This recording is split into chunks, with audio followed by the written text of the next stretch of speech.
Le ciel était encore sombre lorsqu'Élise Fournier, professeure de littérature française dans un lycée public de Marseille, poussa la porte vitrée de l'académie.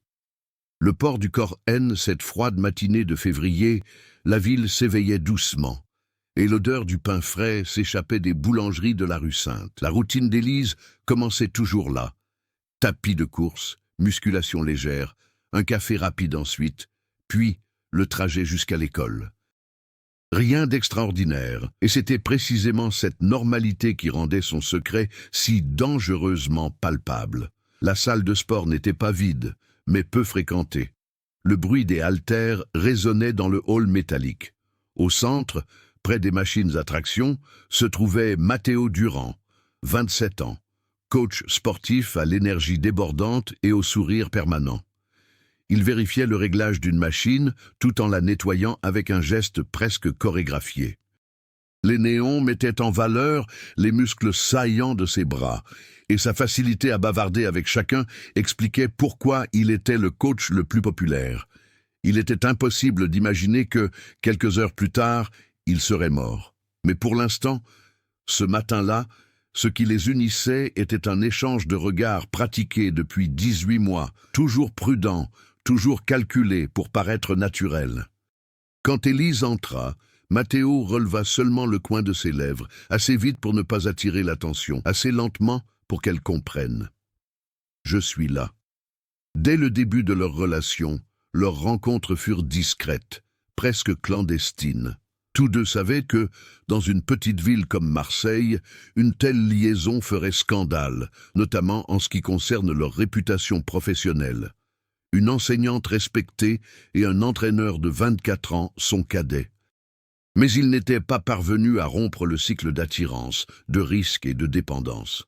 Elle se dirigea vers son casier, rangea son sac et prit une profonde inspiration. L'atmosphère était étrange, ce matin-là. Quelque chose semblait tendu, déplacé. En s'approchant du tapis de course, elle remarqua que Matteo ne l'avait pas accompagnée, contrairement à son habitude.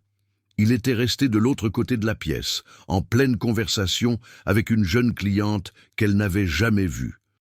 La jeune femme, une trentaine d'années, une silhouette athlétique, les cheveux noirs, effleura le bras de Matteo avec une familiarité naturelle, comme si elle l'avait fait maintes fois.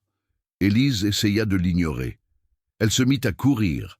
Ses pas fermes résonnèrent sur le tapis, mais ses yeux, malgré elle, revenaient sans cesse à la scène. De l'autre côté, Matteo se pencha sur la cliente, corrigeant sa posture sur le rameur. Son expression était légère, concentrée. La femme, cependant, arborait un sourire séduisant.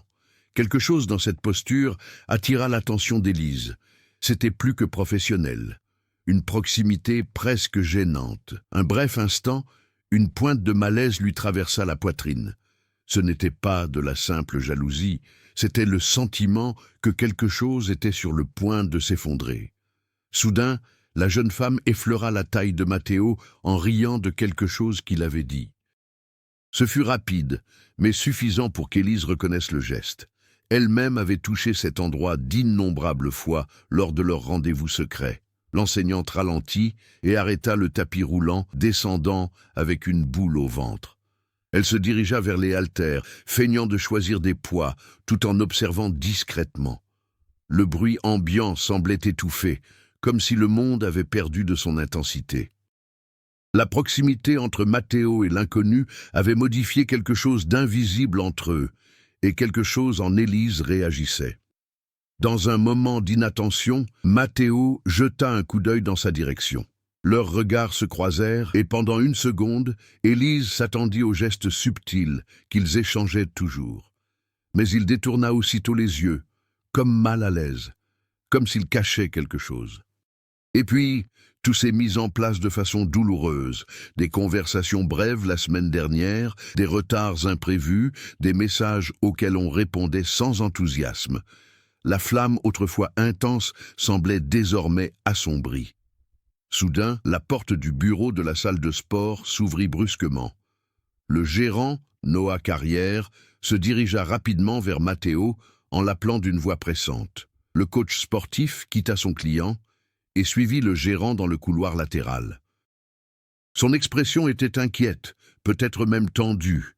Élise, de plus en plus mal à l'aise, s'approcha discrètement jusqu'à pouvoir entendre sans être vue.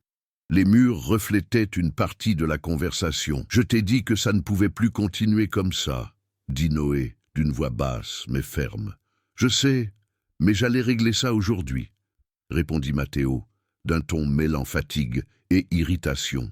Il allait régler ça aujourd'hui. La phrase frappa Élise comme une lame froide. Elle recula d'un pas, cherchant à comprendre. Résoudre quoi? Avec qui? Leur relation? Ou quelque chose d'encore plus compliqué? Lorsque Matteo revint dans la pièce, il évita son regard. Il semblait accablé, comme quelqu'un sur le point de prendre une décision définitive. C'est alors que l'inattendu se produisit. La jeune cliente s'approcha de nouveau de lui, mais cette fois, elle lui murmura quelque chose à l'oreille. Matteo pâlit légèrement.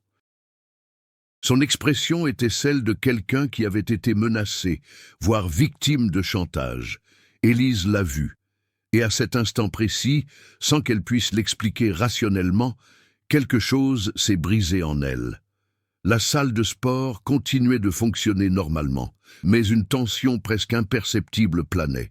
Matteo arpentait les lieux, agité, ajustant les appareils sans raison apparente. Le mystérieux client observait la scène avec un calme inquiétant. Et Élise, partagée entre la peur, la jalousie et l'instinct de survie, comprit que cette matinée ne se terminerait pas comme les autres. Car il y avait un secret là-bas, un secret qu'il allait résoudre aujourd'hui. Et les secrets, elle le savait, étaient comme de la poudre à canon. Une simple étincelle suffisait à tout déclencher. Marseille a toujours eu une personnalité bien à elle, vibrante, chaotique, pleine de contrastes. Entre ses quartiers historiques, ses marchés et l'odeur persistante du sel émanant du vieux port, la ville était un organisme vivant qui, en silence, façonnait ceux qui y vivaient. Pour Élise, la ville était un décor familier, mais depuis peu, avec cette liaison secrète, tout avait pris une autre dimension. Les ruelles autrefois banales semblaient dissimuler des dangers. Les cafés se transformaient en postes de surveillance et le moindre bruit derrière elles paraissait amplifié. Après l'entraînement interrompu ce matin-là, Élise se dirigea d'un pas mesuré vers les vestiaires. Elle ne voulait pas laisser paraître son angoisse, mais son esprit était obsédé par la scène entre Matteo et l'inconnu. Les vestiaires embaumaient le déodorant floral et le sol mouillé, et le bruit lointain des sèche-cheveux résonnait. Tout en se lavant le visage, elle tenta de retrouver un semblant de normalité, en vain. Une présence inquiétante planait au-dessus d'elle. Dehors, Matteo accompagna la mystérieuse cliente jusqu'à la sortie de la salle de sport. La femme sortit la première, jetant un dernier regard significatif au coach. Il passa ensuite une main dans ses cheveux, prit une profonde inspiration avant de retourner au salon. C'était un geste anodin mais chargé d'une émotion mêlant épuisement et peur. Une université, le port du corps l'endroit, était réputée pour son ambiance moderne. De grandes fenêtres laissaient entrer la lumière naturelle, et les murs étaient ornés de photos d'athlètes locaux et de paysages du littoral marseillais. Le directeur, Noah Carrière, était strict mais juste. Un homme d'une quarantaine d'années, ancien nageur professionnel, d'une discipline militaire et d'une intégrité remarquable. Pourtant, une conversation qu'Élise avait surprise dans ce couloir ne laissait aucun doute. Noah en savait plus que quiconque. En quittant la salle de sport, Élise croisa son chemin. Noah lui adressa un signe de tête amical, mais son regard s'attarda bien trop longtemps sur elle, comme s'il cherchait à déceler des intentions cachées. Elle répondit par un sourire crispé et poursuivit son chemin. Les rues de Marseille grouillaient de monde. L'air froid charriait les effluves de poissons du port et les arômes d'épices du marché arabe voisin. Les voitures klaxonnaient, les vendeurs interpellaient leurs clients et les touristes flânaient, distraits. C'était un chaos organisé qui, ce matin-là, ressemblait à un rideau bruyant, dissimulant un danger imminent. Sur le chemin de l'école, Élise se remémorait des bribes de leur histoire. Elle avait rencontré Matteo presque 2 ans auparavant, alors qu'elle consultait un kinésithérapeute pour améliorer sa posture et soulager ses douleurs dorsales. Il était gentil, drôle et savait combler ses silences. Il n'y avait pas de flirt explicite, de petits gestes, des effleurements occasionnels, des conversations passionnées sur la littérature et la musique.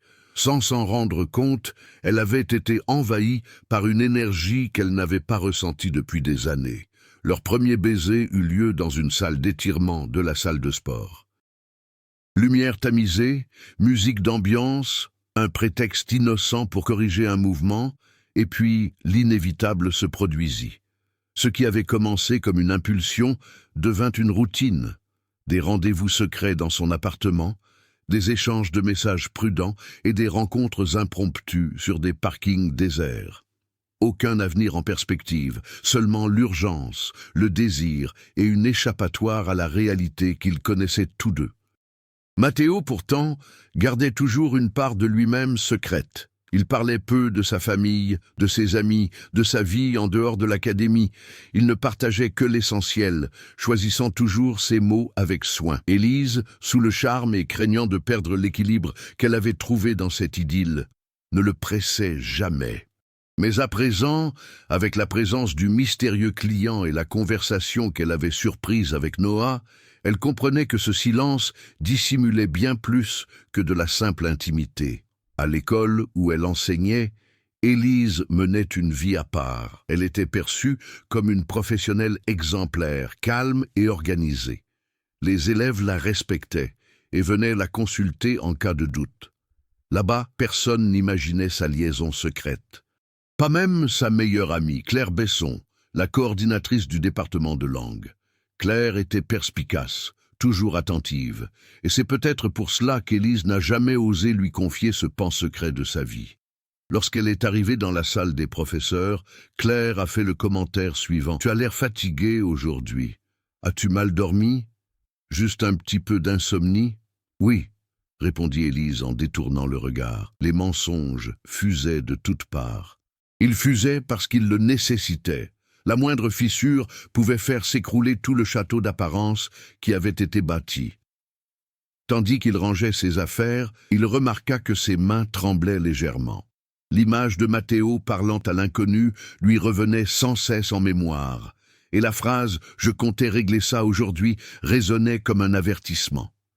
De l'autre côté de la ville, Matteo faisait les 100 pas dans le petit bureau de Noah. Le directeur le regardait d'un air hostile. « Tu dois être honnête, ça ne peut plus continuer comme ça, c'est Noé. Ferme. Je sais. Mais elle ne va pas comprendre. » Noé interrompit. « Elle ou elle ?» Matteo resta silencieux. Noah laissa échapper un profond soupir, en passant une main sur son visage. Il était plus impliqué qu'il ne l'aurait souhaité, et tenter de protéger l'entraîneur commençait à lui paraître impossible. La tension n'était plus seulement émotionnelle, elle était aussi structurelle. Quelque chose de plus important se tramait en coulisses dans la vie de Matteo. Quelque chose impliquant au moins une autre femme qu'Élise et une décision qu'il ne pouvait plus reporter. Et la ville, avec ses ruelles étroites et ses secrets étonnamment faciles à enfouir, semblait tout observer en silence. L'après-midi s'écoula lentement, et un sentiment de malaise accompagna Élise tout au long des cours.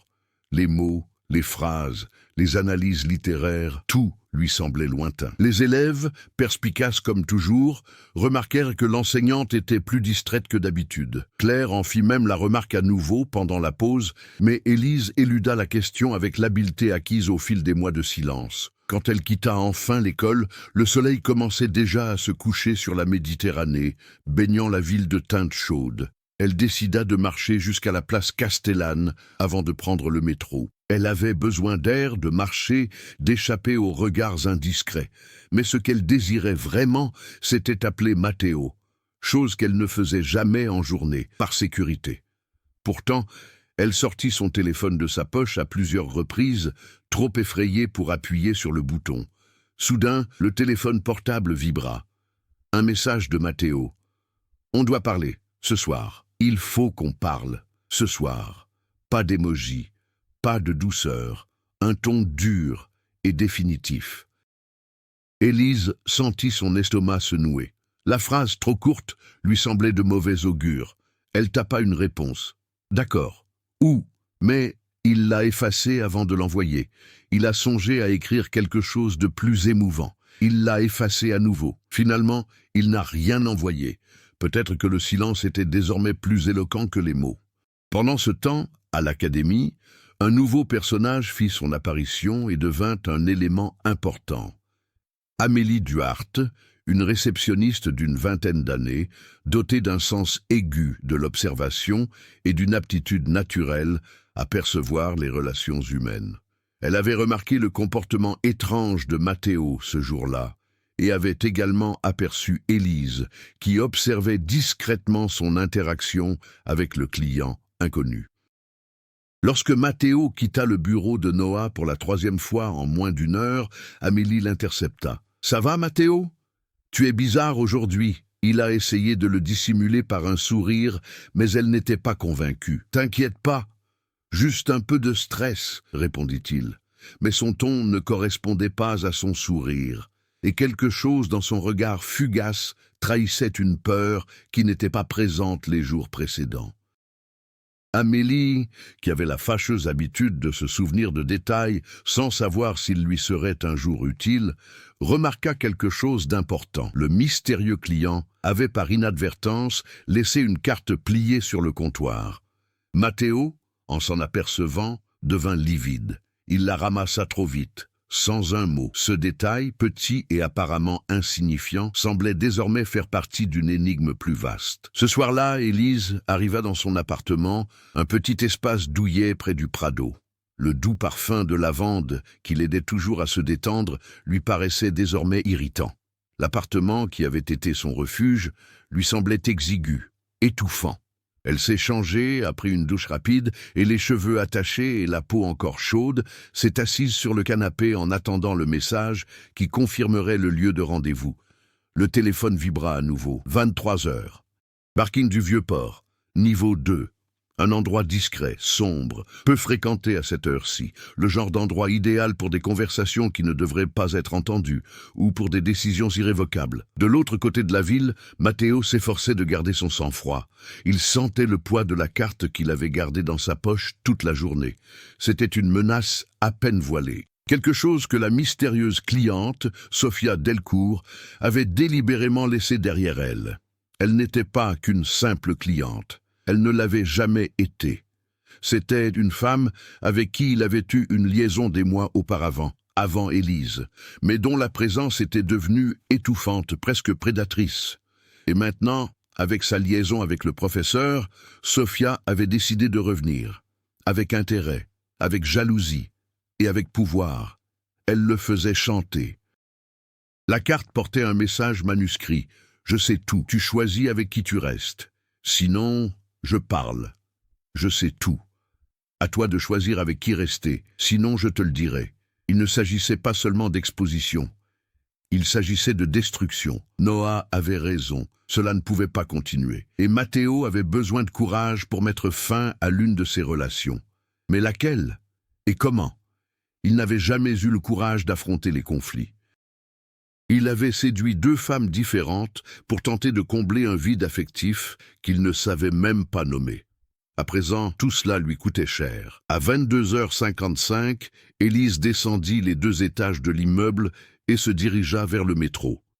Le Vieux-Port, la nuit, était une mosaïque de lumière dansant sur l'eau sombre, de touristes ivres riant aux éclats et de bateaux tanguant doucement sur les quais.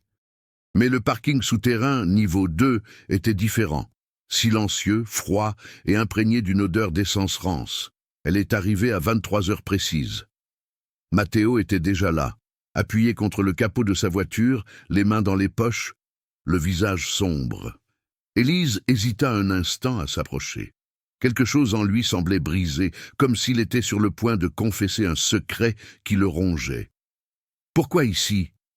demanda-t-elle en essayant de garder une voix stable. « Parce que personne ne vient ici à cette heure, » a-t-il répondu directement. Il y avait une ombre dans ses yeux. Ce n'était pas de la culpabilité, c'était de la peur. Avant qu'ils ne puissent poursuivre, des pas résonnèrent dans le parking. Ils se retournèrent tous les deux. Sophia Delcourt surgit des ténèbres, telle une apparition, le saut assuré, la posture calculée. Son regard était fixé sur Matteo, non sur Élise. Et à cet instant précis, avant même qu'un seul mot ne soit prononcé, Élise comprit. Ce n'était pas qu'un simple triangle amoureux, c'était une lutte silencieuse et dangereuse, et elle en était le centre sans s'en rendre compte. Le conflit, finalement, avait cessé d'être émotionnel. Il était devenu une menace concrète. Quelque chose allait s'effondrer cette nuit-là. Les premiers mois de l'idylle entre Élise et Mathieu avaient été lumineux, presque dangereusement parfaits. Mais avec le temps, quelque chose a changé, non pas brutalement, mais lentement, comme l'eau qui s'infiltre par des fissures invisibles jusqu'à fragiliser toute la structure. Au départ, Mathieu affichait une attention presque adolescente. De longs messages, des messages audio échangés à la hâte entre étudiants, des invitations à de courtes escapades en ville. Mais au fil du temps, Élise a commencé à détecter des micro-absences. Il souriait encore, l'embrassait encore, venait encore la chercher aux heures convenues, mais il ne la regardait plus de la même façon. Pour une femme de 51 ans qui avait passé toute sa vie à observer ses élèves, leurs expressions, leurs doutes, leur silence, cela n'est pas passé inaperçu. Mathieu, quant à lui, traversait une phase de sa carrière où tout allait trop vite. Chaque nouveau client semblait ouvrir une nouvelle porte. Chaque compliment alimentait son ambition. Il commençait à se faire remarquer, notamment par les jeunes influenceurs de la région, qui le mentionnaient sur des photos et des stories avec des légendes comme « le meilleur coach sportif de Marseille ». Ces publications ne l'ont jamais dérangé, mais Élise, elle, l'a fait. Ce n'était pas de la jalousie aveugle, c'était de l'instinct, et elle n'a cessé de croître. Le premier signe concret est apparu lorsqu'Élise a remarqué quelque chose de simple. Ils ne riaient plus ensemble comme avant. Elle lui envoyait des commentaires spirituels, et il répondait par des émojis génériques. Elle a suggéré des rencontres spontanées. Il avait des séances d'entraînement supplémentaires, un client important et un engagement familial. Mathieu n'était pas cruel. Je suis juste distraite. Et pour Élise, cette distraction a fait plus de mal que n'importe quelle agression directe. Progressivement, il a commencé à leur demander d'être plus prudents au sein de l'académie. Il a déclaré que ce n'était pas bon pour son image, que certains étudiants pourraient faire des commentaires. Pour Élise, cela ressemblait à « j'ai honte de toi ». Et même si Mathieu ne l'a jamais dit, la phrase lui est restée en tête. Chez elle, Élise essayait d'agir normalement, mais son esprit travaillait sans relâche. Elle se surprenait à vérifier son téléphone toutes les 10 minutes pour voir quand il s'était connecté. Elle a relu d'anciennes conversations pour comparer le ton d'antan avec le ton actuel. Et plus elle analysait la situation, plus elle se convainquait qu'elle perdait du terrain. Et rapidement. Mathieu, quant à lui, semblait partagé. Il l'aimait bien. J'ai beaucoup aimé. Elle était intelligente, calme et sûre d'elle. Avec elle, il se sentait valorisé d'une manière que les femmes de son âge ne pouvaient pas lui offrir.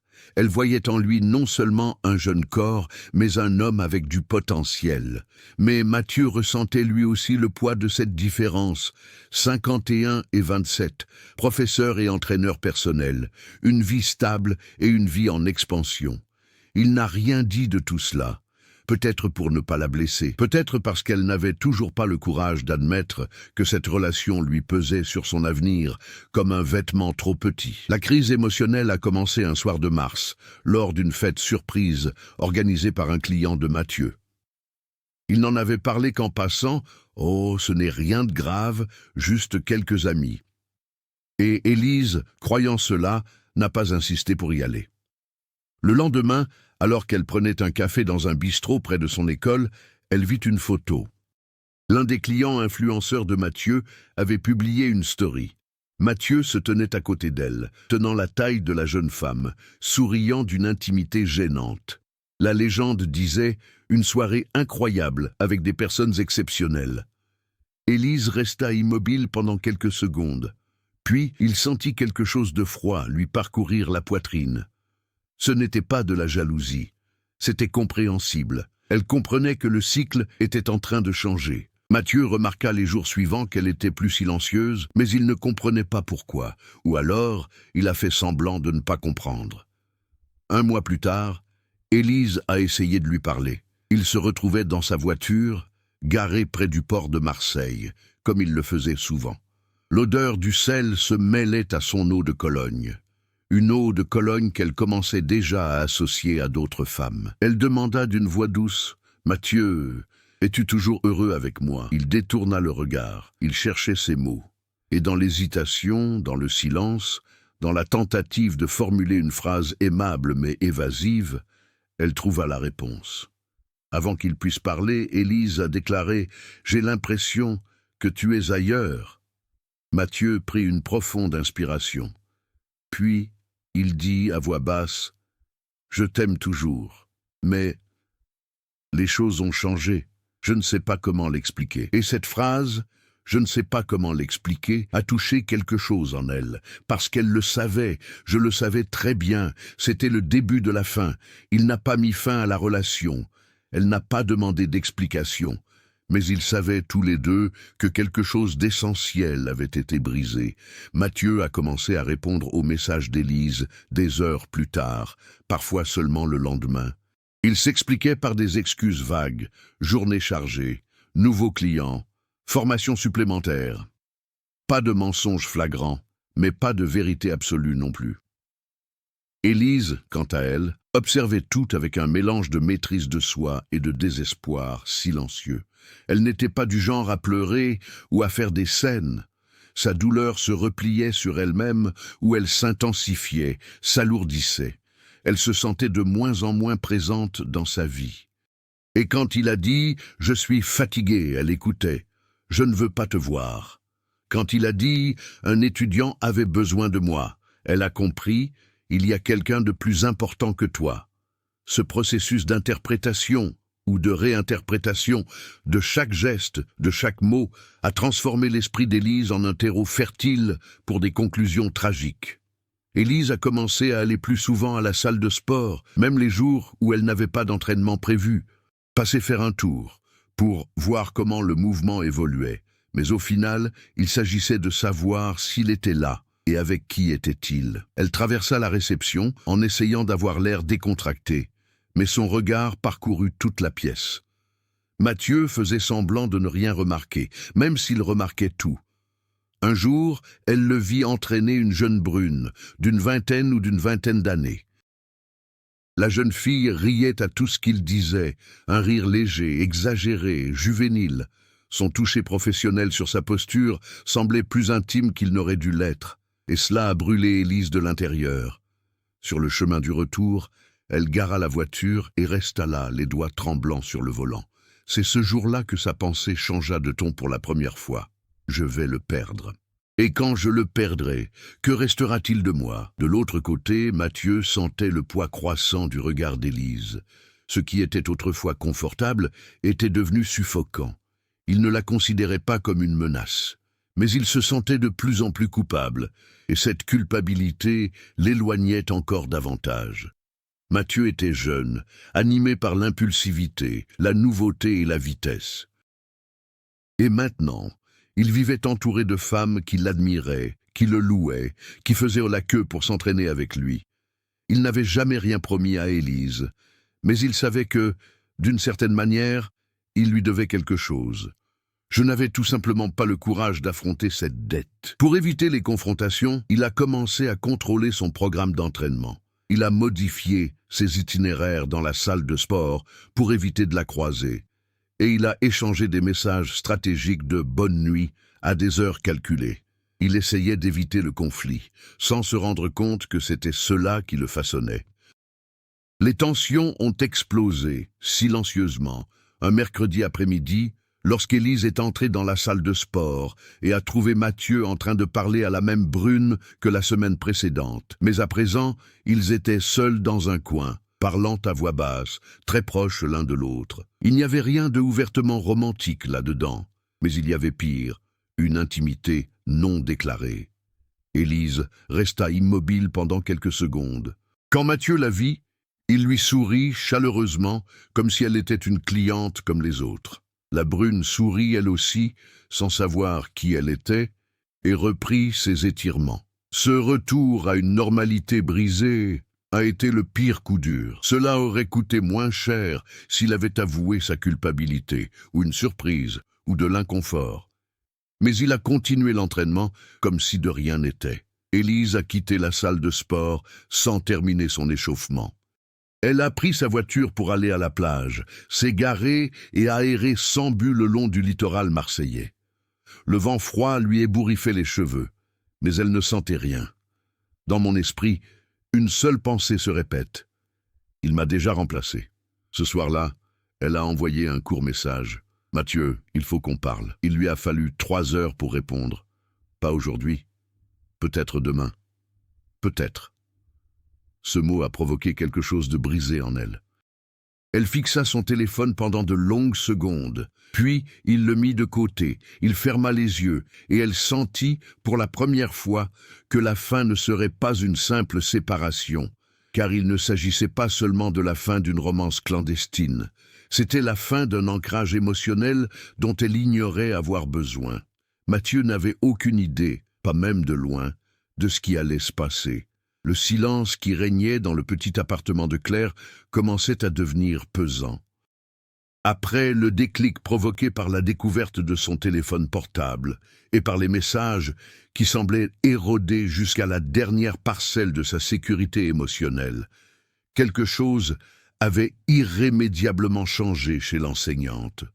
Ce sentiment de contrôle, si patiemment construit ces derniers mois, s'effondrait bien trop vite. Les jours suivants à Marseille s'écoulèrent dans une atmosphère presque cinématographique. Claire continuait d'aller travailler, de respecter son emploi du temps, de distribuer les copies et de corriger les dissertations comme si de rien n'était. Mais en réalité, chaque geste, même le plus anodin, semblait désormais empreint d'un automatisme pesant, comme si elle observait sa propre vie de l'extérieur. Les étudiants parlaient de leurs vacances, de leurs petits drames d'adolescents, de leurs amours fragiles. Et elle, intérieurement, ne pensait qu'à Julien et à tout ce qu'elle ignorait encore de lui. Elle essayait de se comporter comme d'habitude, mais le moindre stimulus la déstabilisait. Le bruit de quelqu'un qui tapait rapidement sur son smartphone, le parfum d'agrumes d'un employé dans le couloir, même le ton désinvolte avec lequel un collègue mentionnait la salle de sport du quartier. Tout déclenchait un mécanisme silencieux. Et malgré tous ses efforts pour lutter contre lui, elle avait déjà franchi une limite psychologique sans s'en rendre compte sur le moment. Julien, de son côté, semblait de plus en plus mal à l'aise. Il s'efforçait toujours de garder un ton conciliant, des messages courts, semblant se soucier du bien-être de Claire. Mais son langage corporel, chaque fois qu'il se croisait à la salle de sport, était celui d'un homme acculé, tiraillé entre la peur et l'irritation. Il jetait constamment des regards anxieux autour de lui, guettant qui pourrait les voir parler. Il évitait tout contact physique, toute question. De plus en plus, il l'évitait, elle. Et Claire le sentait. Il était impossible de ne pas le sentir. L'académie, jadis un lieu d'intimité clandestine, s'était transformée en une scène dangereuse. Chaque regard d'un jeune étudiant sonnait, aux yeux de Claire, comme un avertissement. Chaque rire lointain résonnait comme une moquerie. Chaque bonjour de Julien semblait récité et froid. Un après-midi de début mars, après un cours particulièrement difficile, Claire décida de suivre discrètement Julien à la fin de son service. Elle savait que c'était franchir une limite inacceptable, mais elle savait aussi qu'elle ne pouvait plus contenir l'angoisse qui montait en elle. Elle garda ses distances, tandis qu'il sortait dans la rue adjacente à l'académie où il garait habituellement son scooter. Mais au lieu de rentrer chez lui, Julien prit la direction opposée, s'engageant dans un dédale de rues menant au vieux port de Marseille. Claire le suivit pendant près de 15 minutes. Et alors il vit. Julien croisa une jeune brune, la vingtaine peut-être, vêtue d'un manteau beige et de bottines claires. Elle lui sourit en le voyant, un sourire intime, proche. Claire le vit poser une main sur la taille de la jeune femme alors qu'il s'approchait d'un petit café de quartier. La jeune fille lui serra l'avant-bras, comme si elle le connaissait depuis toujours. Claire s'arrêta de l'autre côté de la rue. Elle ne pleura pas. Elle ne trembla pas. Elle ne cacha pas son visage. Elle se contenta de regarder, et dans ce regard fixe, rigide, presque clinique, il y avait quelque chose de profondément dangereux, quelque chose que Julien, riant à l'intérieur du café, ne remarquerait jamais. Le trajet jusqu'à chez elle fut silencieux et mécanique. Claire ne se souvenait ni d'avoir traversé de rue, ni d'avoir monté les escaliers de l'immeuble. Elle ne réalisa qu'elle était dans sa cuisine qu'en entendant le bruit métallique de ses clés tombant sur le sol. Ce soir-là, elle ouvrit son ordinateur portable et commença à chercher des choses précises, des détails qu'elle n'aurait jamais osé chercher auparavant. Des adresses, les horaires de la salle de sport, le règlement intérieur de l'immeuble où vivait Julien. Des articles sur des agressions, des crimes passionnels dans la presse locale, et chaque clic semblait guidé non par l'impulsivité, mais par une logique interne tordue, incroyablement froide, qui s'était développée depuis les premiers signes de trahison. L'élément déclencheur de la situation qui a véritablement fait basculer tout le monde s'est produit 2 jours plus tard. Julien apparut à la porte de la salle des professeurs, chose qu'il n'avait jamais faite auparavant. Il était pâle, tendu, et respirait bruyamment. Il dit qu'il avait besoin de lui parler, qu'il se sentait suivi, que quelque chose n'allait pas. Claire l'écouta. Elle garda son sang-froid, mais lorsqu'il laissa entendre qu'il serait peut-être préférable de faire une pause, le fil qui maintenait leur relation se rompit. Sa réponse fut simple, presque douce. « Tu as déjà pris ta décision, Julien. » Et elle tourna le dos. Mais à l'intérieur de Claire, quelque chose s'était ancré comme un clou. Il n'y avait plus de retour en arrière possible. Le récit avançait désormais de lui-même, sans aucun contrôle. Elle suivrait simplement le cours. La rupture définitive, même si elle n'avait jamais été explicitement qualifiée ainsi, laissa Claire dans un état émotionnel étrange. Ce n'était ni de la tristesse, ni de la colère, du moins pas en apparence.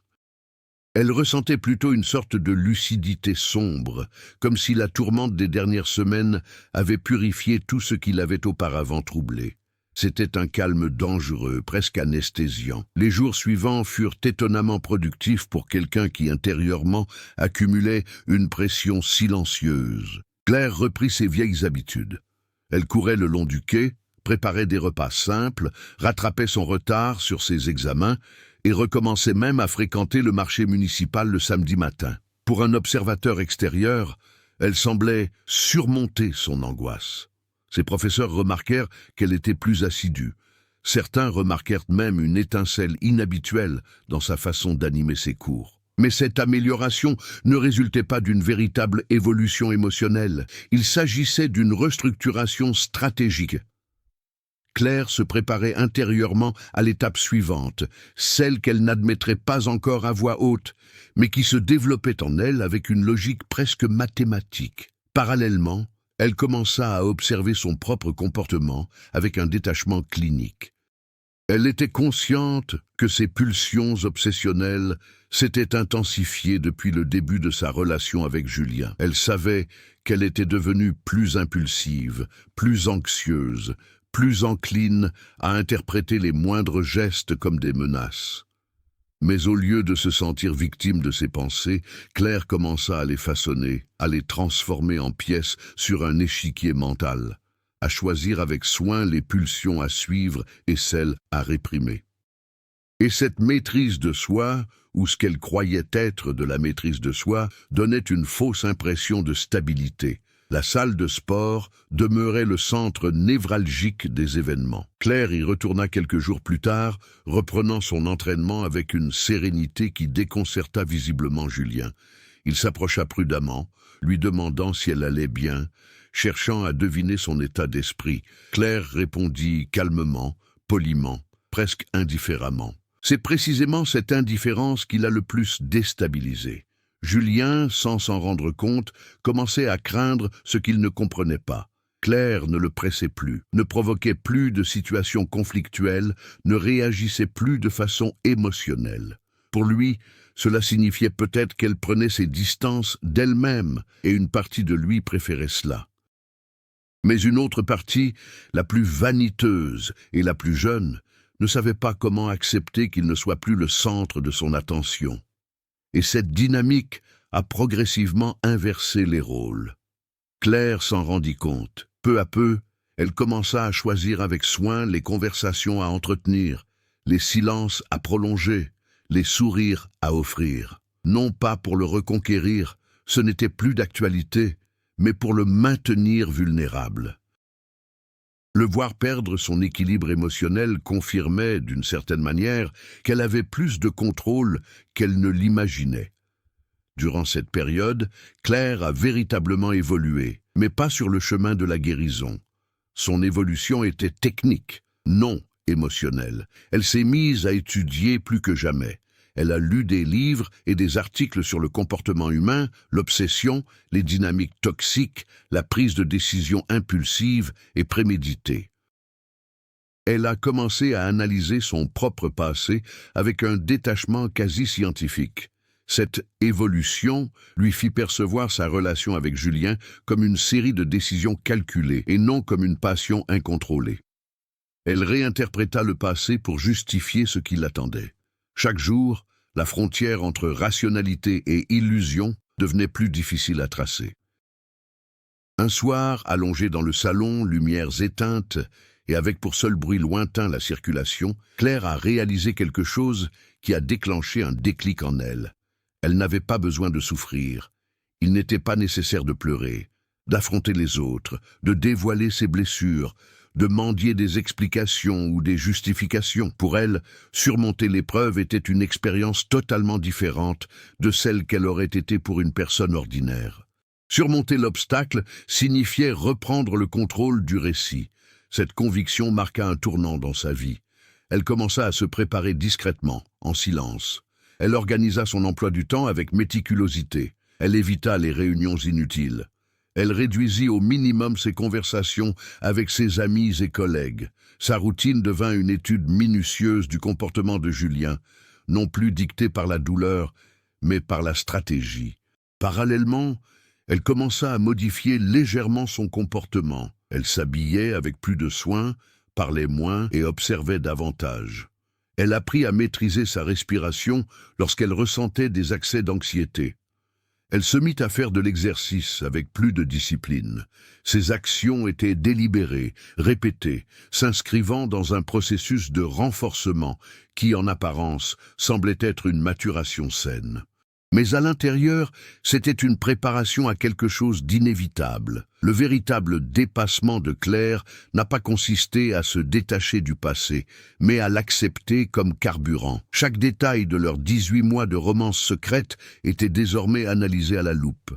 Chaque trahison perçue devenait une donnée. Chaque geste ambigu de Julien se transformait en information. Claire évoluait, certes, mais pas vers la paix. Elle approchait de plus en plus de l'inévitable dénouement. Et lorsqu'elle s'est finalement regardée dans le miroir quelques jours plus tard, elle a réalisé rien chez elle ne semblait fragile.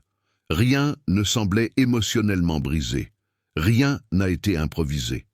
Claire est devenue la version la plus concentrée et la plus redoutable d'elle-même. Et Julien n'en avait toujours aucune idée. L'air à Marseille semblait plus lourd cette semaine-là, comme si toute la ville respirait à l'unisson avec Claire.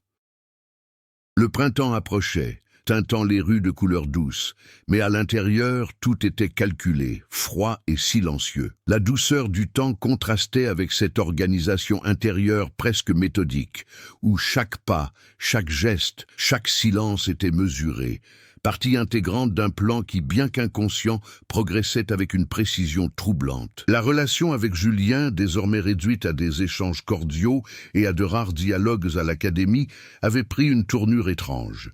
Il semblait constamment mal à l'aise, comme s'il pressentait quelque chose de plus grand, quelque chose d'indéfinissable. Claire le perçut et en tira parti. Elle ne posa pas de questions, ne le pressa pas, ne chercha pas de réponse. Elle se contenta d'observer. Et Julien, privé de la tension émotionnelle qui l'avait soutenu auparavant, commença à faire des erreurs. Il tenta de l'approcher à nouveau. Des remarques banales, des questions insignifiantes, des regards insistants. Peut-être était-ce du regret, peut-être une vanité blessée, ou peut-être simplement un malaise face au silence glacial de Claire. Mais pour elle, ce n'était qu'un élément de plus à prendre en compte. Les aléas de la vie quotidienne, travail, collègues, étudiants, petits engagements, se résolvèrent comme si l'univers conspirait à libérer l'esprit de Claire pour ce qui comptait vraiment. Son professeur de littérature, avec qui elle partageait la salle de classe, prit un congé. L'administration reporta un projet qui aurait nécessité sa présence. Même les réunions pédagogiques se firent plus rares. Peu à peu, la routine se réduisit, ne laissant subsister qu'un couloir étroit et direct menant uniquement à Julien. Et Claire passa devant lui sans hésiter. Un jeudi après-midi, elle resta plus longtemps que d'habitude à la salle de sport, prétextant devoir revoir un nouvel entraînement. En réalité, elle observait discrètement les allées et venues du personnel, le flux des personnes et les moments où la salle était plus calme. Elle remarqua que Julien fermait généralement l'une des salles de musculation les mercredis et vendredis soirs pour réorganiser les poids et préparer les machines pour le lendemain. Pendant quelques minutes, il était pratiquement seul. Ce détail resta gravé dans son esprit comme une ligne soulignée. Ce sentiment de préparation, une sorte de rituel silencieux, grandissait en elle comme un organisme vivant. Il n'y avait ni longs monologues intérieurs, ni justifications morales, ni dramatisations émotionnelles. C'était purement logique. Julien avait brisé quelque chose d'essentiel, quelque chose dans lequel elle s'était discrètement investie pendant 18 mois. Il avait détruit le pacte secret qui soutenait tout, le pacte d'exclusivité, de réciprocité, de stabilité émotionnelle. Et pour Claire, cela avait des conséquences. Mais il manquait encore quelque chose. La dernière pièce qui compléterait le plateau. Cette pièce est arrivée dimanche. Claire était assise à la terrasse d'un café près de Porto Velho lorsqu'elle vit Julien passer en trombe, un sac à dos de sport sur le dos, l'air absent. Il était au téléphone avec quelqu'un qui, visiblement, l'intimidait. Elle n'entendait pas la conversation, mais elle vit son expression, un mélange d'irritation et de peur. Son interlocuteur semblait exercer une sorte d'emprise émotionnelle sur lui. Et à ce moment-là, Claire sut avec une certitude absolue. Julien avait une liaison avec une autre personne que la jeune femme au manteau beige. Cette prise de conscience ne l'a pas ébranlée. Elle n'a provoqué ni fureur soudaine, ni profonde frustration. Elle a suscité une stratégie, un ajustement précis, comme le montage de la dernière vitesse d'une machine presque prête. Ce soir-là, Claire s'assit à la table de la cuisine, ouvrit son carnet noir et commença à organiser ses pensées de manière objective. Elle nota les horaires, les habitudes, les coins tranquilles de la salle de sport, les conversations récentes et même des détails sur la disposition des appareils.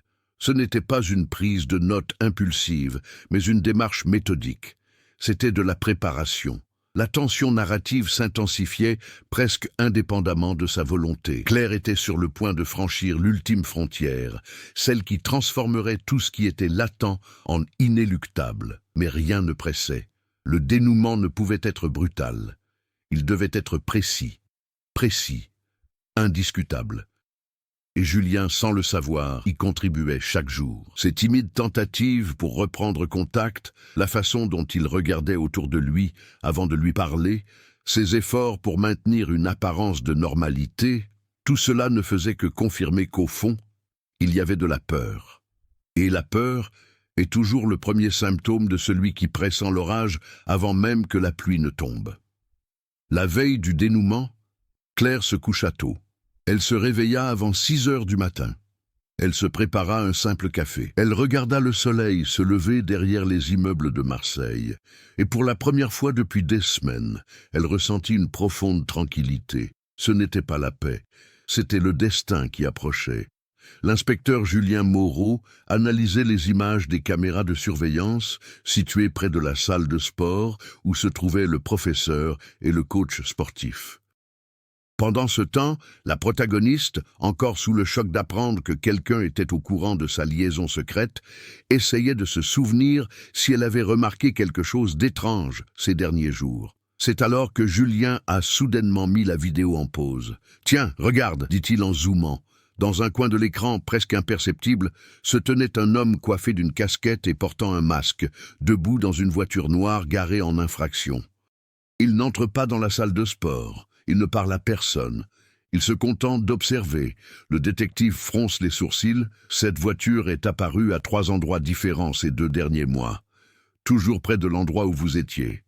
Ce n'est pas un hasard. L'héroïne sent son cœur s'emballer. Pensez-vous qu'il nous suit? Mais pourquoi? Julien prend une profonde inspiration. Je ne sais pas encore. Mais je peux dire une chose. Quelqu'un vous surveillait bien avant que tout cela ne commence. Les tensions s'intensifient. La nuit suivante, le protagoniste eut du mal à dormir. Chaque bruit lui semblait un avertissement. La sensation d'être observé était devenue presque physique. Tôt le matin, l'inspecteur Julien Moreau l'appelle en urgence. « Je vous demande de venir à mon bureau. Nous avons trouvé quelque chose d'important. » À son arrivée, elle aperçoit un carton brun sur la table, sans adresse d'expéditeur. Julien enfile des gants et l'ouvre lentement. À l'intérieur, il y avait des photos imprimées d'elle et de son entraîneur personnel, prises à distance, à des jours différents. Une note manuscrite, et quelque chose qui la coupe le souffle, un bracelet identique à celui qu'elle avait perdu des mois auparavant et qu'elle pensait être tombé de sa poche à la salle de sport. Julien lit le mot à voix haute. « Tu pensais que personne ne le remarquerait, mais je le vois toujours. » L'enseignante porte sa main à sa bouche tremblante. « Ce bracelet, je l'ai reçu de mon mari il y a 6 ans. Il a disparu subitement. Comment est-il arrivé ici ?» Julien la regarde dans les yeux, sérieusement. « Cela signifie que cette personne avait accès à votre voiture ou à votre maison.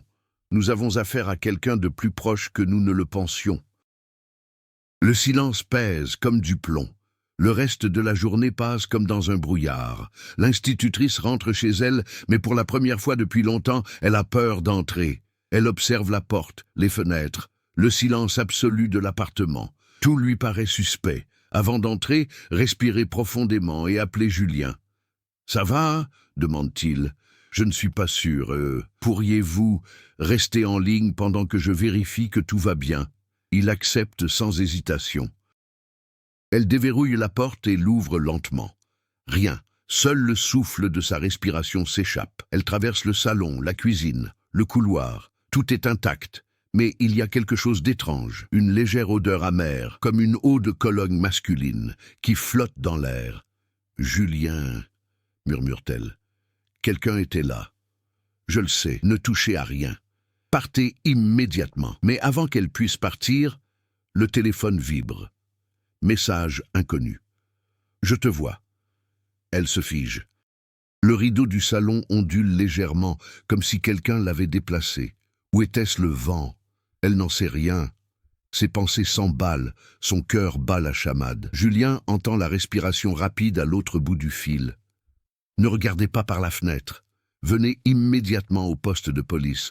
Je vous rejoins dans 10 minutes. » Elle quitte l'appartement, presque en courant. Au poste de police, Julien la salue et la conduit dans un bureau plus isolé. Il ferme la porte et parle à voix basse. « Il y a quelque chose que je ne vous ai pas encore montré. » Il ouvre un dossier et déplie les premières empreintes digitales trouvées sur la mystérieuse boîte posée sur la table. « Le laboratoire a trouvé des données partielles qui correspondent à une personne du milieu universitaire, » dit-il. Ses yeux s'écarquillent. « Quelqu'un que vous connaissez bien. Elle a le cœur brisé. L'académie était son refuge pendant leur idylle. Un lieu où chacun semblait discret, occupé, indifférent.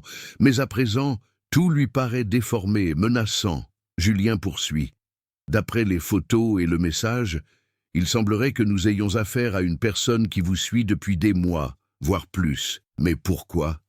demande-t-elle, presque sans voix. Julien prend une profonde inspiration. « Pour savoir cela, j'ai besoin que tu me dises toute la vérité, à propos de l'histoire d'amour. À propos de l'aspect personnel, à propos de qui d'autres étaient au courant, y compris ceux qui pourraient être envieux ou rancunier. L'enseignante ferme les yeux, luttant contre la honte, la peur et la culpabilité. Et puis souvenez-vous, la femme à la réception, toujours cordiale, mais toujours attentif, toujours présent, toujours trop près. Son estomac se noue. Julien, je crois savoir qui pourrait être derrière tout ça.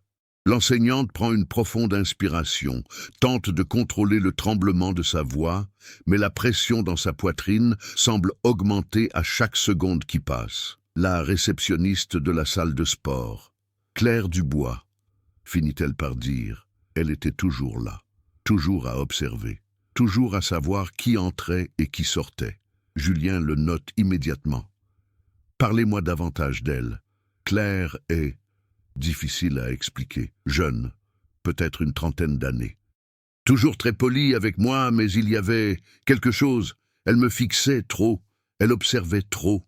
Je ne sais pas si c'était de la curiosité, du jugement ou autre chose.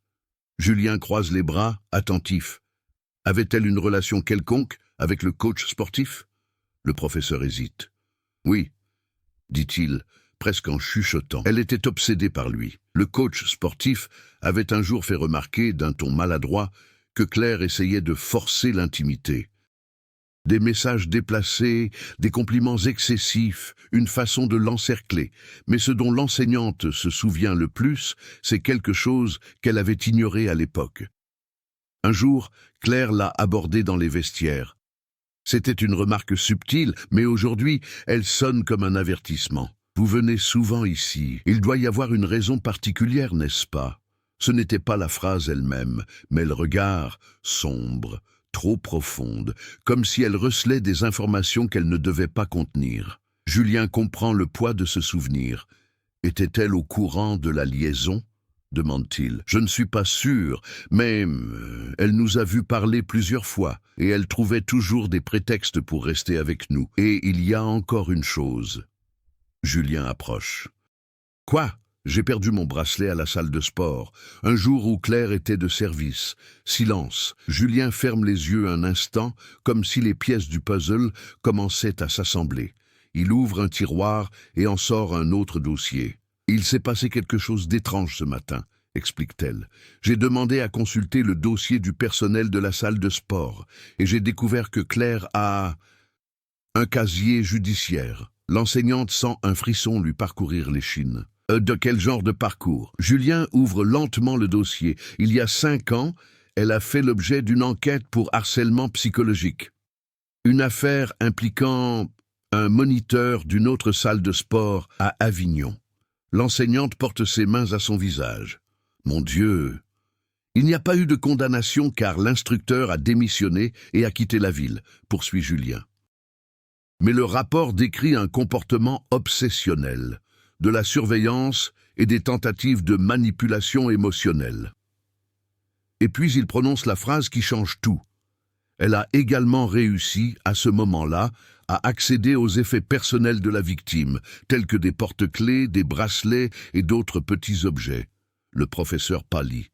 C'est la même signature, le même schéma.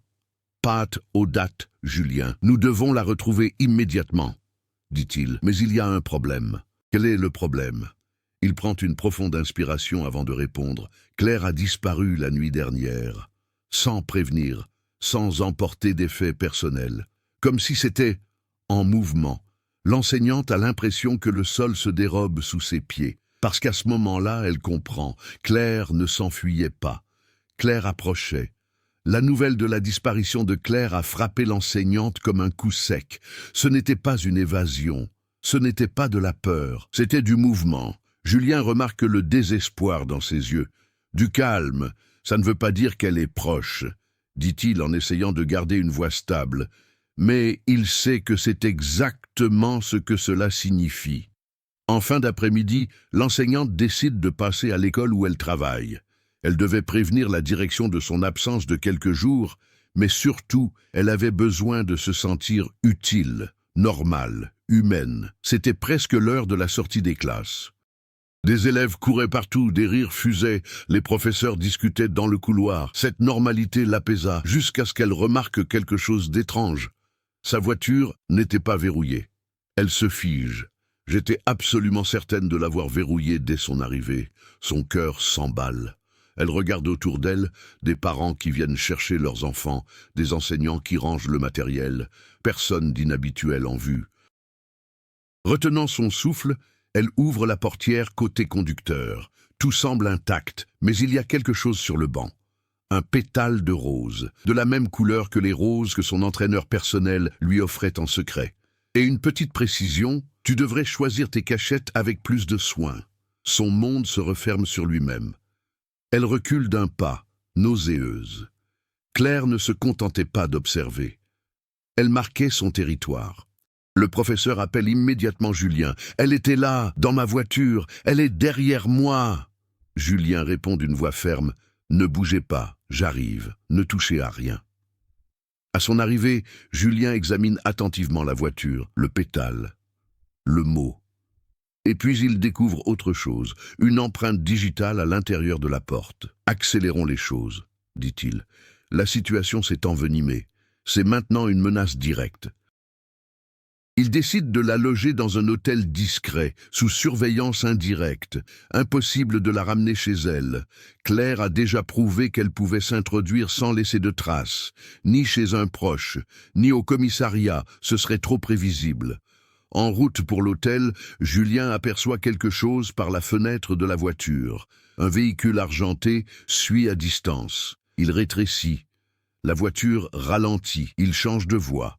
La voiture change aussi. « Ne te retourne pas », lui dit Julien. Mais il est trop tard. Elle regarde dans le rétroviseur. Le sang se retire de son visage. C'est Claire, assis au volant. Un doux sourire, froid, comme quelqu'un observant un animal apeuré, enfermé dans une boîte en verre. Julien accélère. Le véhicule argenté accélère également. « Accroche-toi bien », dit Julien. La poursuite s'étend sur 3 pâtés de maison. La circulation marseillaise, chaotique comme toujours, est un véritable obstacle. La voiture de Claire approche comme une ombre. Julien tourne alors brusquement dans une rue latérale étroite. Le véhicule argenté tente de le suivre, mais un camion lui barre le passage. Pendant quelques secondes, il reste dans un silence absolu. « Nous l'avons perdu, pour l'instant », dit Julien. Mais cela confirme tout. Elle ne se contente pas d'observer. Elle joue la comédie. L'enseignant a du mal à respirer. La chambre est simple, discrète, à l'écart de la rue. Julien vérifie chaque recoin avant de la laisser partir. Il lui donne des instructions. Ne l'ouvrez à personne, ne répondez pas aux numéros inconnus. Je t'appellerai toutes les 2 heures. Avant de partir, il ajoute « Claire agit par obsession. Mais l'obsession laisse aussi des traces. Nous la retrouverons avant qu'elle ne tente quelque chose de pire. » L'enseignant essaie d'y croire. Julien s'en va. La pièce sombre dans un silence suffocant. Elle ferme le rideau. Allumez toutes les lumières. Respirez profondément. Ensuite, votre téléphone vibre. Message, numéro inconnu. Les mains tremblantes, elle l'ouvre. La photo apparaît immédiatement. Une photo prise de l'extérieur de l'hôtel, depuis l'immeuble précis où elle séjourne. Il y a 5 minutes. La légende indique « Tu ne t'es jamais caché ».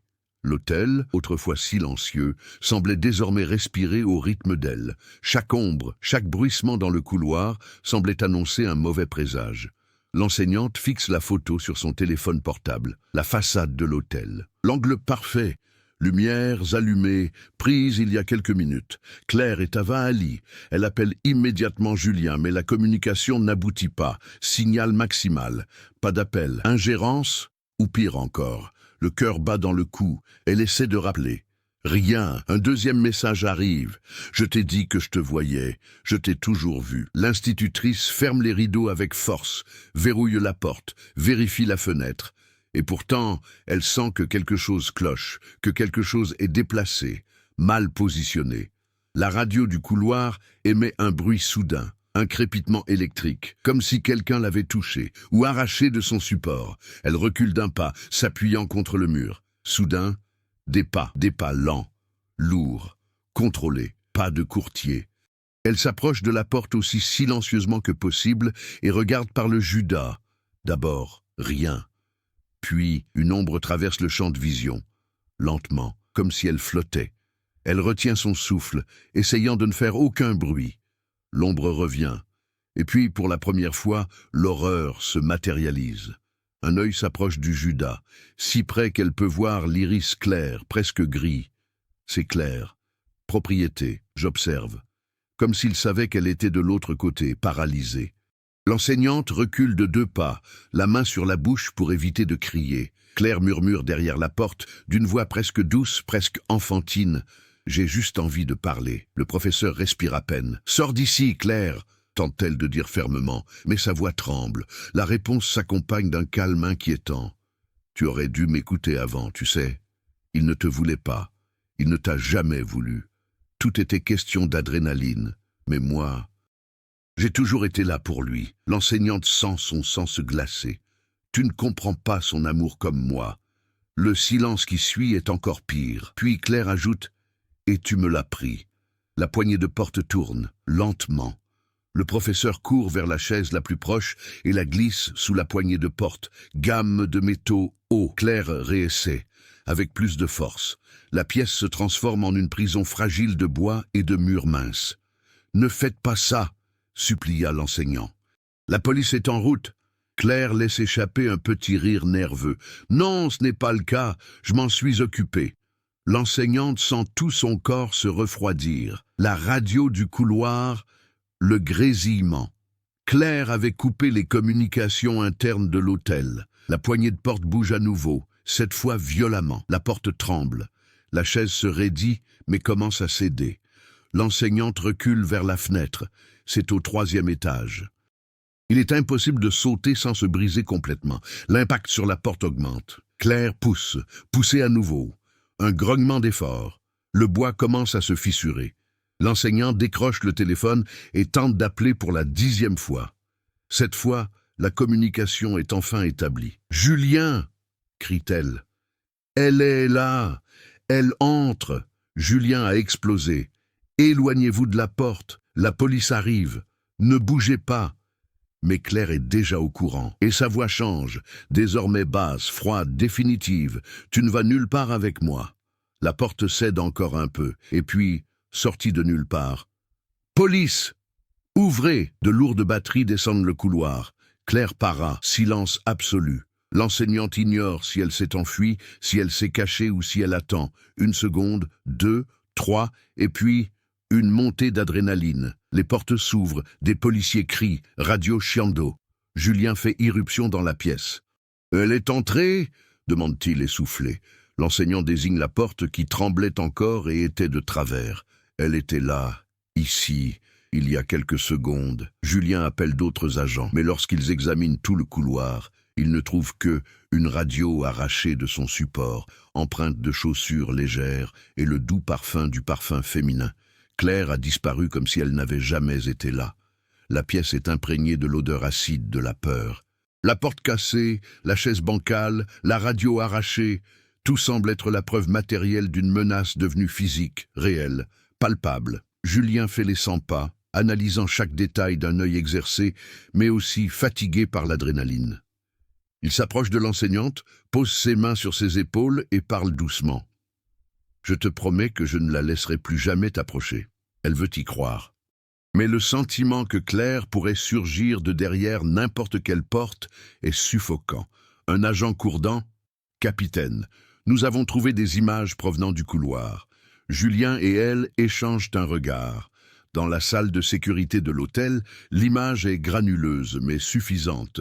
Claire apparaît à l'écran à 22h17. Elle marche calmement, déterminée, avec quelque chose d'étrange dans sa posture, comme si elle écoutait une voix intérieure.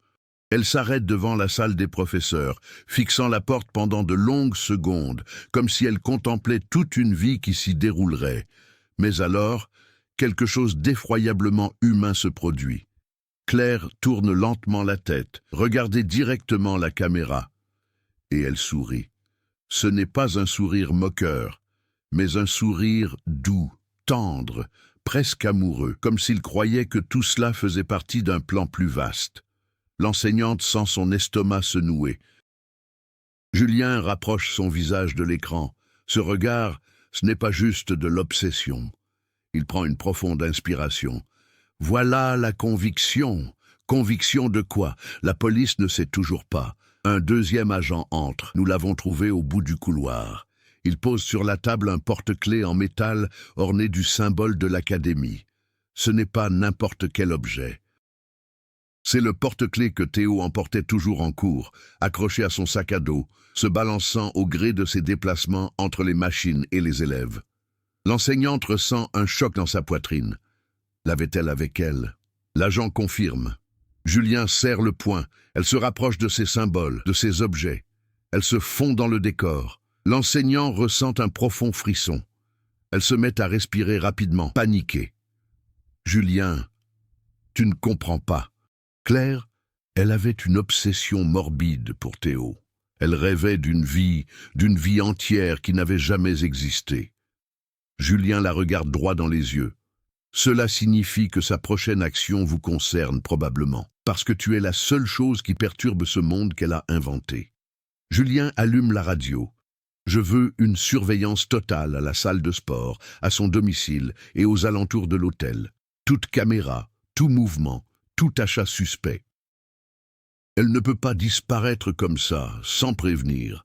Mais Claire est perspicace, et il connaît chaque recoin de la ville, chaque ruelle étroite, chaque vieil escalier, chaque bistrot avec une sortie de service, et il connaît, mieux que toute autre chose, le rythme de la police. Elle était trop proche, et ce, trop longtemps. Soudain, un technicien qui analysait le téléphone portable du professeur appelle Julien en urgence. « Capitaine, nous avons trouvé quelque chose dans l'historique des messages supprimés. » Julien et le professeur se rapprochent. Le technicien montre l'écran. Plusieurs tentatives de contact avec Théo ont été effectuées par Claire depuis des mois avant son décès, par appel téléphonique et messages, mais elles sont restées vaines, car elles ont été automatiquement bloquées par les filtres anti-spam. Messages longs, persistants. Mais l'une d'elles, datée de 4 mois avant sa mort, glace le sang de l'enseignante. Il m'a promis que nous serions justes tous les deux. Vous devriez rester à l'écart. Je ne veux rien faire que je pourrais regretter plus tard. L'enseignante porte sa main à sa bouche. Julien relit la phrase lentement. Je ne veux rien faire que je pourrais regretter plus tard. Il serre le poing. Elle donnait des avertissements, des mois avant sa mort. L'enseignante sent un frisson intense lui parcourir l'échine. Julien, pensez-vous que... A-t-elle un lien avec sa mort? Le capitaine ne répond pas immédiatement. Il regarde l'écran, les preuves, l'expression brisée du professeur. Et puis il dit « Je pense qu'elle n'a jamais dit toute la vérité, et que Théo n'est jamais mort comme vous le croyez. » Et tout commence. Bien avant cette nuit-là, l'enseignante a l'impression que le sol se dérobe sous ses pieds. L'enquête change complètement. Ce n'est plus seulement une persécution. Il s'agit d'une affaire de manipulation, de mensonge et de réécriture de l'histoire. Dans le laboratoire de police scientifique, la lumière blanche et froide éclaire le visage épuisé de l'enseignante. Julien la voit se dégrader et, malgré ses efforts pour garder son sang-froid, la compassion transparaît dans son regard. « Préparez-vous, dit-il, car ce que vous allez voir change toute la chronologie. » Le technicien ajuste l'écran et ouvre un ensemble de fichiers récupérés sur le téléphone portable de Théo, trouvés dans la sauvegarde. Des fichiers qui n'avaient jamais été complètement supprimés. Le cœur du professeur se serre rien qu'en voyant son nom écrit là. Ce long. J'ai eu l'impression de revivre pendant une seconde. L'entraîneur pose les écouteurs sur la table. Julien la regarde. « Voulez-vous écouter avec moi ?» Elle hésite, mais hoche la tête. Le premier enregistrement commence. C'est la voix de Théo, fatiguée, essoufflée mais visiblement nerveuse. « Je crois que j'ai fait une erreur, Claire. Elle ne comprend pas les limites. J'ai essayé d'être trop gentil. J'aurais dû m'arrêter plus tôt. » L'enseignante pose sa main sur sa poitrine. Julien observe attentivement chaque réaction. L'enregistrement se poursuit. Elle dit qu'elle m'aime. Il dit qu'il me surveille. Il prétend savoir des choses que personne d'autre ne sait. Je dois terminer ça, même si elle panique. L'enseignante se mord la lèvre, essayant de calmer ses tremblements. « Il ne me l'a jamais dit, » murmure-t-elle, presque sans voix. Julien parle calmement, parce qu'il essayait de te protéger. Et peut-être pour se protéger. Le technicien ouvre le deuxième fichier. La voix de Théo est plus basse, comme s'il l'avait enregistrée en secret. Elle est venue chez moi aujourd'hui. Je ne sais pas comment il a réussi à entrer dans le bâtiment. Il m'a tendu une boîte. Il a dit que c'était un cadeau. Je ne l'ai pas encore ouvert. L'enseignante sent son cœur s'arrêter. Le monde se tait un instant. La boîte. La même boîte qu'elle retrouverait elle-même des mois plus tard. Julien se rend compte, c'est toujours le même schéma, le même style que les boîtes qui vous poursuivent en ce moment. L'enregistrement se poursuit. Elle a dit que si je ne revenais pas vers elle, quelqu'un serait blessé. Je pensais que c'était juste du théâtre, mais j'ai peur de la laisser seule. L'enseignante ferme les yeux, ravalant les larmes qui tentent de s'échapper. « Oh mon Dieu, Théo !» Julien prend une profonde inspiration. Ce n'est pas encore fini. L'atmosphère devient pesante. L'entraîneur hésite avant d'appuyer sur « lecture ». Au début de l'enregistrement, la voix de Théo tremble. Il respire vite, comme quelqu'un qui vient de s'échapper. Elle m'a suivi jusqu'à la rue. J'ai dit que j'avais besoin d'espace, que j'étais avec quelqu'un d'autre. Elle est devenue folle.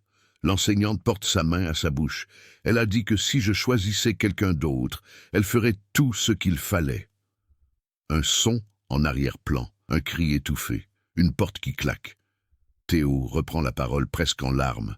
« Si quelque chose m'arrive, vous devrez vous occuper d'elle. » Ce n'était pas un accident, ce n'était pas une chute, ce n'était pas un coup de tête. L'enregistrement audio s'interrompt brusquement. Le silence se fait dans la pièce. Julien éteint le moniteur. Elle passe la main sur son visage en prenant une profonde inspiration. « Sa mort, dit-il prudemment, ne correspond pas à un accident. » Théo présentait des blessures qui ne correspondaient pas à la version officielle des faits. Mais à l'époque, personne n'a mené d'enquête approfondie. Cela ressemblait à une tragédie banale. Un jeune homme impulsif, un possible suicide. L'enseignante sent une boule dans la gorge.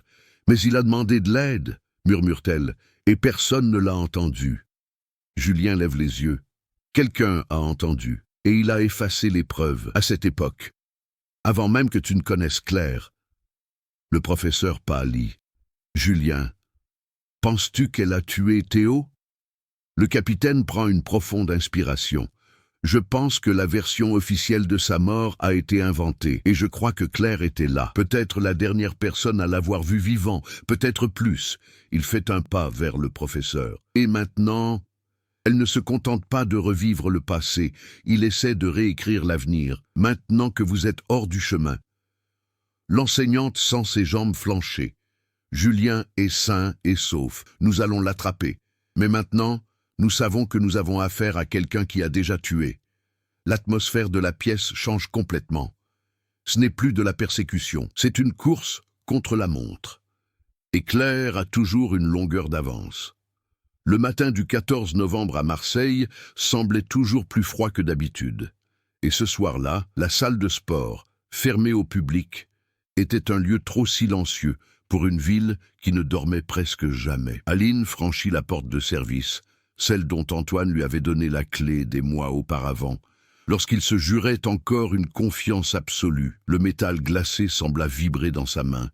Elle tremblait, sans savoir si c'était à cause du froid ou de ce qui l'attendait. En entrant, elle fut saisie par l'odeur familière de caoutchouc, des tatamis, et par le parfum boisé du nettoyage en profondeur.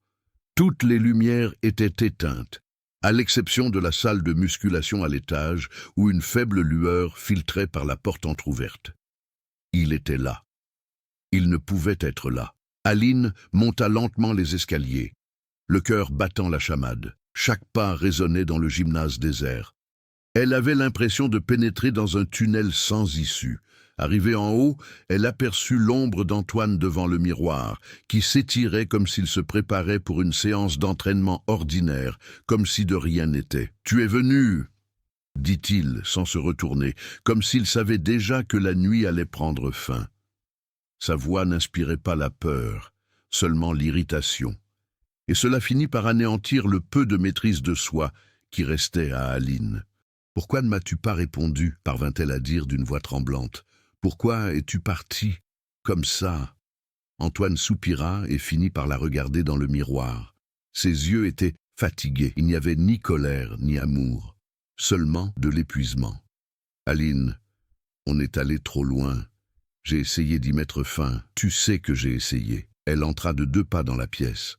Son visage était rouge, ses cheveux en désordre, et un désespoir presque enfantin bouillonnait en elle. « Tu n'as même pas essayé, tu m'as abandonné, tu m'as laissé dans ce café comme si j'étais une idiote. » Sa voix se brisa. Après tout ce qui s'est passé, après 18 mois, Antoine ferma les yeux un instant, posant ses mains sur la barre horizontale. « Je n'en peux plus, tu détruis tout autour de moi, et tu commences à te détruire toi aussi. » Aline eut l'impression qu'une lame invisible lui transperçait la poitrine. Ses paroles étaient bien pires que n'importe quel cri, que n'importe quelle dispute. « Alors c'est tout ?» demanda-t-elle, le souffle court. « Tu m'as utilisé. Et maintenant, c'est fini ?» Antoine s'éloigna du bar et se dirigea vers la table où il rangeait le matériel. Il prit son sac à dos. Il semblait vouloir mettre fin à la conversation, là, sans émotion, sans souvenir, sans lutte, des adieux lâches. « C'est fini, Aline. » Le mot tomba au sol comme une pierre. Aline sentit tout son corps palpiter. Son esprit sombra dans la confusion, un mélange de colère, de peur, d'humiliation et d'un amour déformé qu'elle ne parvenait plus à contrôler. « Ne me parle pas comme ça, » murmura-t-elle. « Ne me tourne pas le dos.